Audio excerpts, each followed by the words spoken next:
बड़ों के साथ जब रहते हैं तब बड़ों की विचारधाराएं समझ में आती हैं। संगति का पूरी दुनिया में हर जगह प्रभाव पड़ता है। जब मैं अपने घर में था तब मेरी मानसिकता कुछ और थी।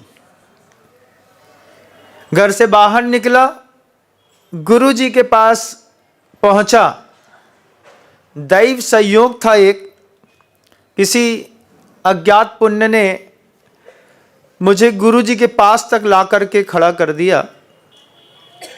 जब बड़े लोगों के साथ रहना शुरू किया तब धीरे धीरे करके मानसिकता बदलती चली गई। हर इंसान की मानसिकता बदलती है।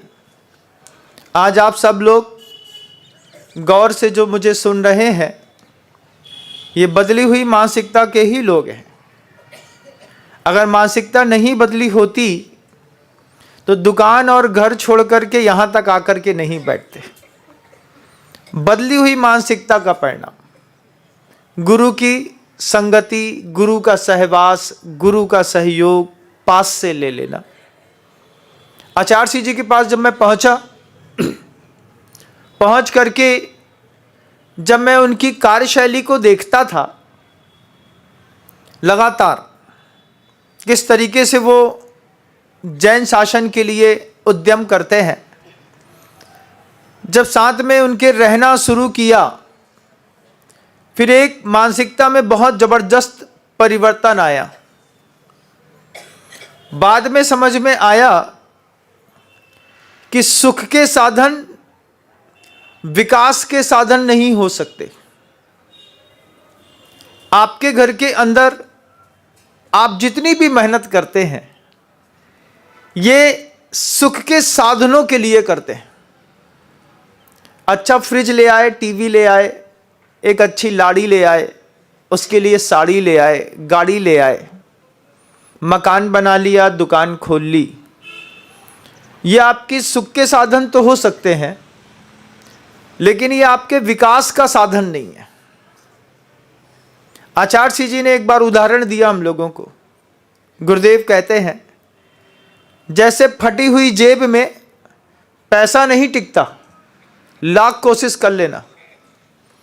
आपने कभी अंदाज किया हो, कई बार जब छोटी उम्र में थे तो जेब के अंदर हाथ डाल के एक उंगली चलाने की आदत रहती थी। देखा होगा कभी? एक उंगली जेब के अंदर डाल ली, एक उंगली वहीं जेब के अंदर चल रही है। चलते चलते चलते वो पैंट का कपड़ा, सिलाई जो थी, थोड़ी सी छिद जाती थी, क्योंकि तुमको दुनिया में हमेशा उंगली करने की आदत है। तो वो जो पैंट का जेब होता है उसमें एक कोना होता है।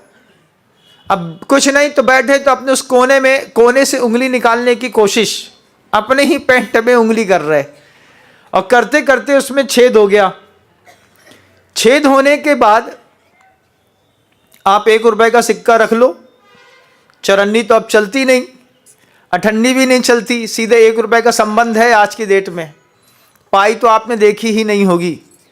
एक जमाने में वासर चलता था। एक वासर देखा है कभी? नहीं देखा? जैसे स्टोव का वासर होता है, ऐसे ही वासर रहता था भारत सरकार का। वो हाँ, बीच में छेद होता था, वो भी सिक्का था, चलता था। सब देखा मैंने अपनी हाथों से।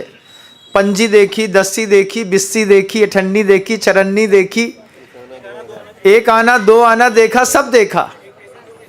अब उस छोटा सा जो पैंट में छेद हो जाता है, उस छेद में सिर्फ सिक्का गिरता हो ऐसा नहीं है, उस पैंट की जेब से नोट भी सरक जाते हैं।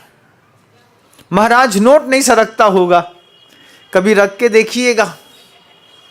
नोट भी उस छेद से सरक जाते हैं। गुरुजी हम लोगों से कहते थे कि जो फटी हुई जेब में जैसे पैसा नहीं टिकता, ऐसे अभिमानी लोगों के पास सुख नहीं टिकता। उनके अच्छे दिन बहुत जल्दी चले जाते हैं। किसी भी चीज़ का अगर आपके पास अभिमान है तो अच्छा दिन जल्दी चला जाएगा। और उदाहरण भी देखा मैंने कई लोगों को देखा जो धनाढ्य होते थे कभी ज़माने में, मेरे सामने सामने वो टमाटर का ठेला लगा करके टमाटर बेचने लगे। नहीं सहा गया तो गांव बदल लिया, जिंदा रहना है तो गांव बदल करके दूसरी जगह टमाटर बेच करके भी लोग काम करने लगे। अभिमान की फटी जेब से आपकी सारी की सारी पुण्य संपत्ति धीरे धीरे करके निकल जाती है। महाराज, हमको तो किसी चीज़ का अभिमान नहीं है, आप लोगों को में से किसी को किसी चीज़ का अभिमान नहीं है, लेकिन गुरुदेव कहते हैं होता तो है। जय हिंद दोस्तों, अगर आपको मेरी वीडियो अच्छी लगती है तो प्लीज़ मेरे चैनल को लाइक, शेयर, सब्सक्राइब करिए और इसी तरह से अपना प्यार देते रहिए। धन्यवाद।